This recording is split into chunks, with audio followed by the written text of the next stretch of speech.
Hello మిత్రమా, నేను Vicky. Welcome to cartoon quizzing. ఈ రోజు పన్నీర్ కర్రీ ఎలా చేయాలో చూద్దాం.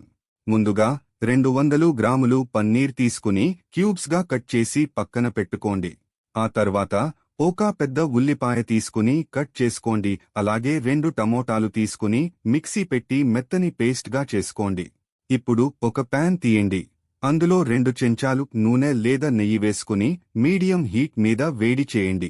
నూనె లేదా నెయ్యి వేడెక్కాక అందులో సన్నగా తరిగిన ఉల్లిపాయలు వేసి బంగారు గోధుమ రంగు వచ్చేవరకు వేయించండి.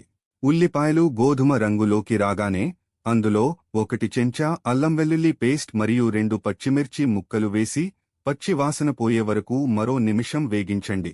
ఆ తరువాత మనం ముందుగా చేసి పక్కన పెట్టుకున్న మెత్తటి టమోటా మిశ్రమాన్ని అందులో వేసి మిశ్రమం నుండి నూనె విడిపోయే వరకు ఉడికించండి. మిశ్రమం నుండి నూనె విడిపోగానే అందులో 1/2 చెంచా పసుపు పొడి, 1 చెంచా కారం, 1 చెంచా ధనియాల పొడి మరియు 1/2 చెంచా జీలకర్ర పొడి వేసి 2 నుంచి 3 వరకు నిమిషాలు ఉడికించండి.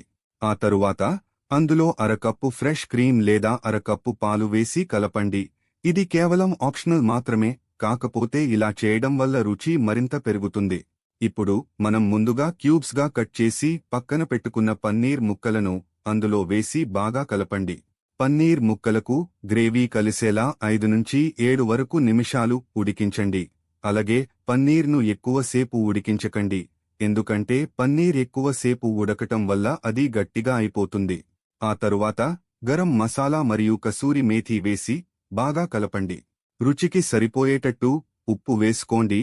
అలాగే కూరపైన కొత్తిమీరతో అలంకరించండి.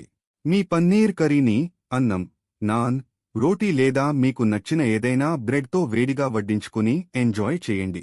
మరిన్ని రుచికరమైన వంటల కోసం subscribe cartoon cuisine and don't forget click the bell icon.